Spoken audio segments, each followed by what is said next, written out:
and eventually I entered this competition, which is this nationwide one in the UK, and you go through heats. And I got invited to go to Edinburgh Fringe Festival to get into the finals or whatever of that is. And some real famous people, some real famous people have won it before. And typically in the final, my set that I was doing had a sort of I bring a laptop on stage and I play a few audio files. And typically, the only time that's ever gone wrong was when I got on stage in the final in front of 300 people. See, audio. See, it's audio. Yeah. So it's never again.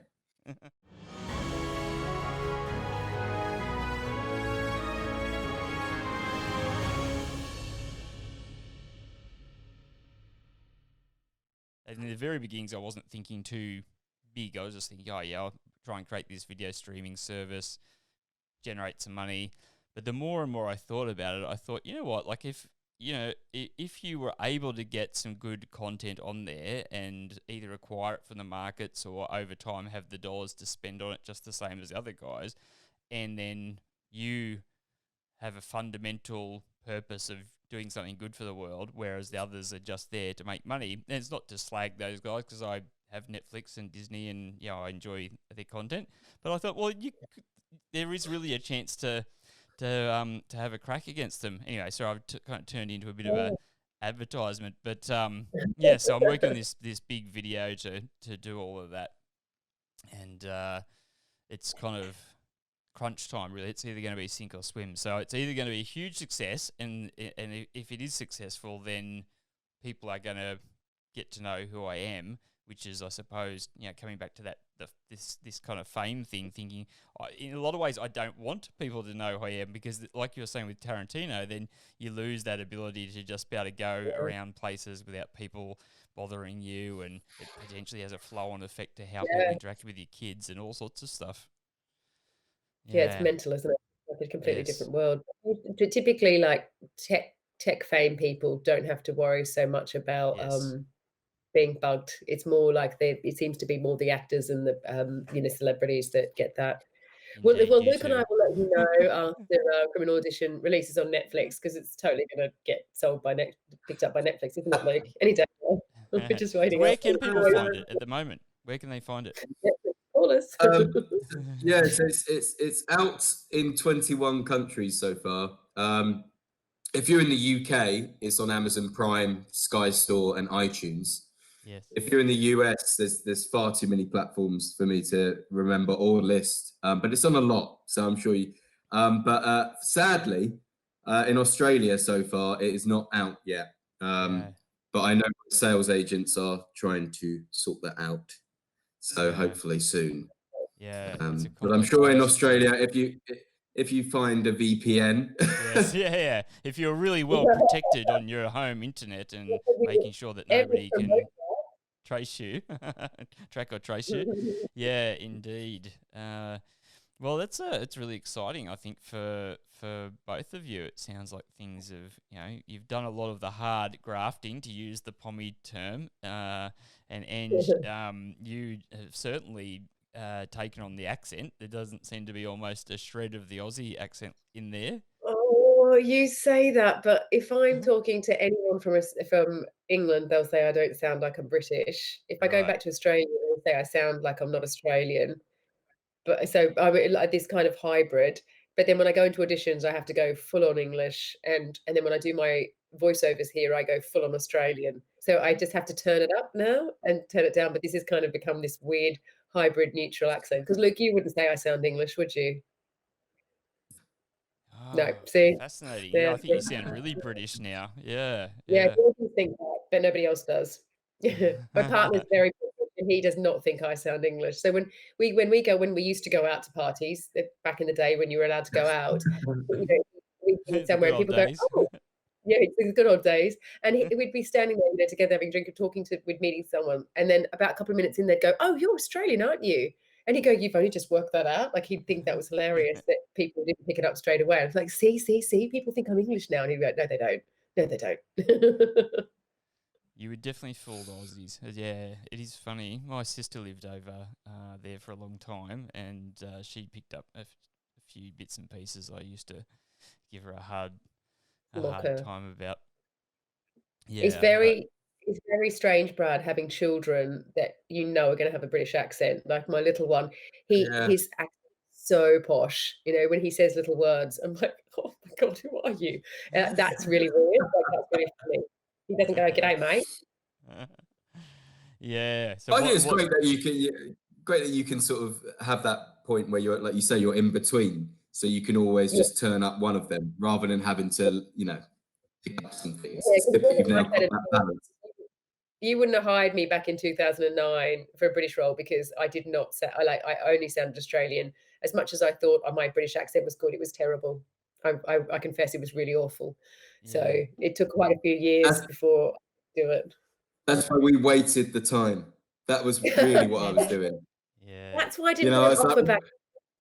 yeah, they were Oh, like, can we, Luke, we're ready to film. And I'm like, she doesn't have the accent down yet. For God's We'll sake, wait. just give me a bit longer. We'll wait. it's worth waiting for. Yes. You've Yeah, made my year. yeah. Luke, tell us a bit about the stand up. Like I'm really kind of in order of people that do any form of comedy. It's every so Hmm. often when I think I'm having maybe just some sort of mental issue of I think, oh, maybe I could have a crack at doing that. But I don't know. Like it sounds like I find this, and I mean now this is a recording, and that's so that's okay. That's actually saved the day today. Nobody watching Hmm. knows, but we had a few technical dramas at the beginning of this, and so I find live streaming probably strenuous enough, just with the different kind of things that can and do go wrong. Yeah, but talk to us about stand up. Tell us about Yeah. tell us about the first time you did stand up and why you decided Yeah. to do it to begin with. Well, similar to what you were just saying, I think it was always on my mind. And having done lots of sketch comedy, I thought I really wanted to give it a go. And the important thing with stand-up comedy is you have to be very self-critical. You need to be able to walk off and say, right, why didn't that work? What should I push here? What should I change? Because it's also so finite. So, I've seen people come on stage and they've clearly like learnt their lines so much to the point that the performance itself becomes rigid and the audience sit frozen and they don't want to laugh, not because they don't find you funny, but because you yourself don't seem relaxed. So there's so much more that needs to be worked on every time you go up there. And as I said, I saw someone go on stage, really good jokes, but just no sort of personality or looseness to them. Didn't get any laughs. The next person who comes on stage clearly had no script, free forms, just picks at people in the audience, and he gets so many more laughs. Because if you're relaxed on stage, then the audience are relaxed and they'll laugh. But yeah, I started in, there are rooms, and I'm sure there are some in Australia that are considered warm rooms, which are like where, friends and family kind of thing, where you can perform and not feel too pressured, and everyone's encouraged to be that kind of, give that warm feeling. So that was a good starting point. But yeah, there was a lot of just 5-minute, 10-minute gigs, testing out the same material and trying to add little inflections or holding or pausing for a longer session. And and eventually I entered this competition, which is this nationwide one in the UK, and you go through heats. And I got invited to go to Edinburgh Fringe Festival to get into the finals or whatever of that is. That's And some exciting. real famous people, Yeah. some real famous people have won it before. And typically in the final, my set that I was doing had a sort of I bring a laptop on stage and I play a few audio files. And typically, the only time that's ever gone wrong was when I got on stage in the final in No. front of 300 people. See, Um, audio. See, it's it- audio. yeah. So it's never again. But no, I reached a point where I had to kind of have a bit of a word with myself, because I was trying to do sketch comedy with a comedy partner who's called Rich Keeble. He's also in the film. I was trying to do stand up. I was trying to write several scripts and this, and eventually I just had to decide and say, what thing are you going to jump in with both feet on? And so that was when I went back to Criminal Audition, must have been 2017 or 2016, and just went, okay, stand up can go on hold. If I ever do that again, that would be great. But I really need to focus on Criminal Audition. Yeah. Yeah. What though? I think it's really interesting though that you did it because, like, so my partner comes from a sketch comedy background, and all his mates, and you know, lots of them have gone on to do loads of really big. I won't say who the people that he worked with, but all their names. You know, they do quite big stuff now. Lots of British actors start in that space, in that comedy space or that stand-up sketch space, and then they go on to do lots of acting. It seems a really credible way over here to get established. So I think you did the right I, thing. I, Also, I think it's incredibly an incredible way to build up some sort of I suppose some armor, because you are going to be attacked. You're going to have those bad days, and you can start to assess yourself a lot more. And I think sometimes, you know, for being on both sides of the acting thing now, you know, having produced something and then also acted in the audition rooms, you know, a lot of the frustrations when we were auditioning for Criminal Audition was that actors, we honestly would just give Sam would give the actor a small note, and we don't that note wouldn't be something that Sam particularly wanted to see, but he just wanted to see if the actor would listen to him and respond to that. And I think so many actors seem to get it in their head that they've got this specific way they've prepared this and they want to do this. And so then Sam would be frustrated because they hadn't listened to his note, even if it was a bad direction. He just wants to know if you're responsive. And I think by doing stand up, it is that you have to assess yourself and learn to change tact. And I think it's quite a good way to grow acting skills in a roundabout way. Yeah, Yeah. absolutely.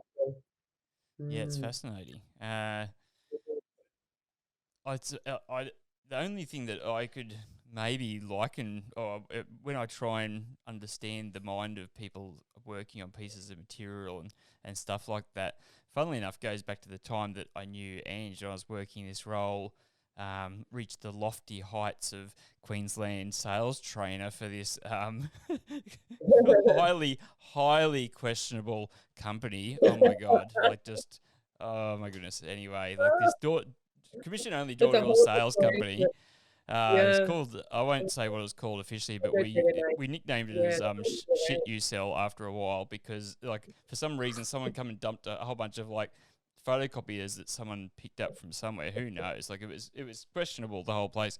But nonetheless, I was doing this training role, and I would sort of, you know, do the training. It was a weekly thing, so it was basically the same block of training with new sales trainees coming in, and every so often, like I'd say something, come up with something, and you know, and a few people would laugh, and I'd be like, oh yeah, and then I'd do that again, and then I just kind of like, it almost became like a thing where I had to like do it, like I was addicted to, you know, I guess because it always got a laugh, but it kind of got to the point where like I lost the understanding of what was even funny about it to begin with. You know, I don't know if that I think that this would happen if you were doing like a long string of the same material on a tour or something, doing comedy, because I kind of would sort of see people laughing, and in my head I'd be sort of almost kind of thinking, bemused at like, why, you know, why are they laughing at that? So it's or you get it's like when you're doing a theatre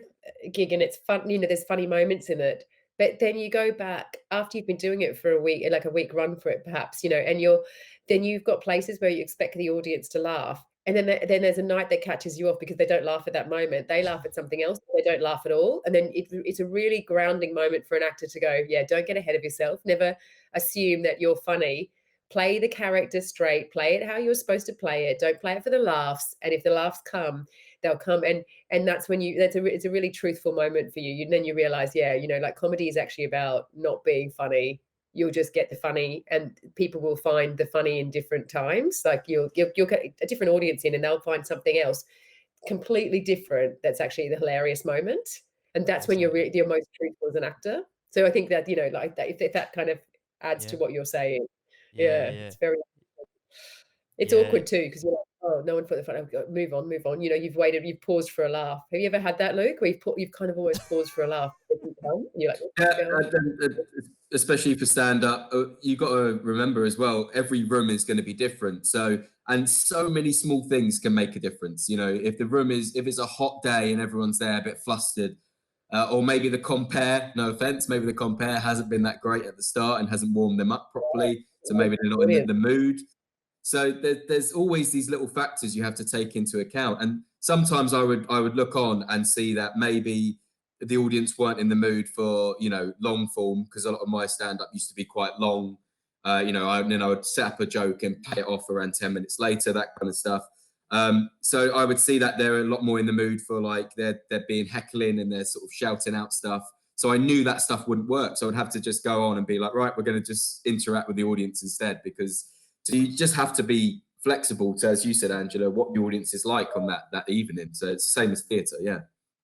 Yeah, it's quite fun.